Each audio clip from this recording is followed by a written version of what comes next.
marka dhaqanka munaafiqiinta in laga magan galo oo aan la isla qumanaanin baan mawduucan inoogu dooray calaamadihiisuna waa sidan soo socota ee ogaada kow calaamada koobaad ee qalbigaada inuu fiyow yahay iyo inuu buko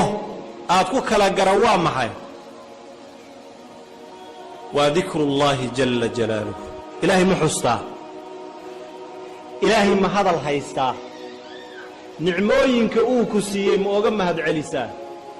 malakuutkiisa iyo samaawaadkiisa iyo dhulalkiisa iyo geedihiisa buurihiisa iyo badihiisa intaad fiiriso naftaada intaad fiiriso kelyahaada iyo wadnahaada iyo sanbabkaada iyo xuurtadaada iyo cidiyahaada iyo ilkahaada iyo calooshaada iyo uurkaada intaad fiiriso wa fii anfusikum afalaa tubsiruun ma tidhaahdaa subxaana allah ma tidhaahdaa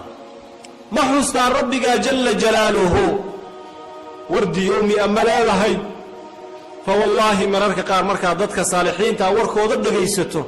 qalbigaa kuu qaboobaya marka dikriga ilaahay waa qur-aankoo la akhriyo dikriga ilaahay waa inaad wirdi leedahay adoon canjeerada qooshkeeda bilaabin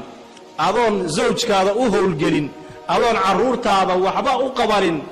adiga naftaada marka hore xuska ilaahay ku bilow ilaahay xus ilaahay ammaan adkaaru sabaaxi walmasaa'i akhriso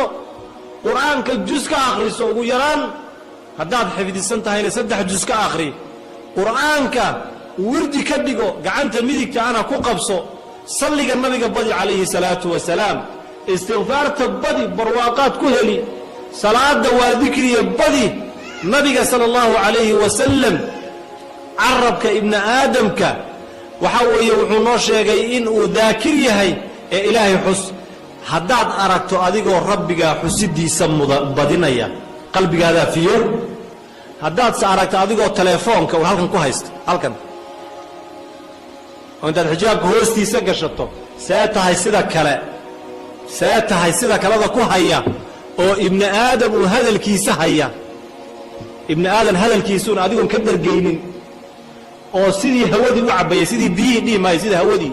adoo u cabbaya oo meelaha uu maantoo dhan uu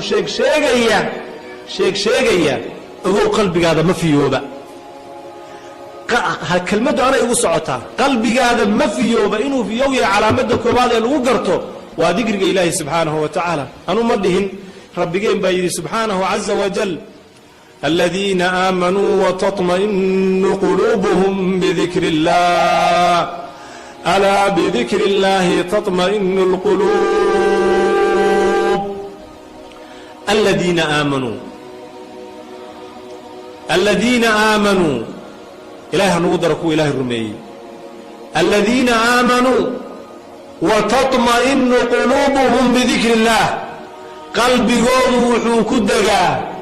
oo ku xasila dikriga ilaahay alaa bidikri illaahi alaa waa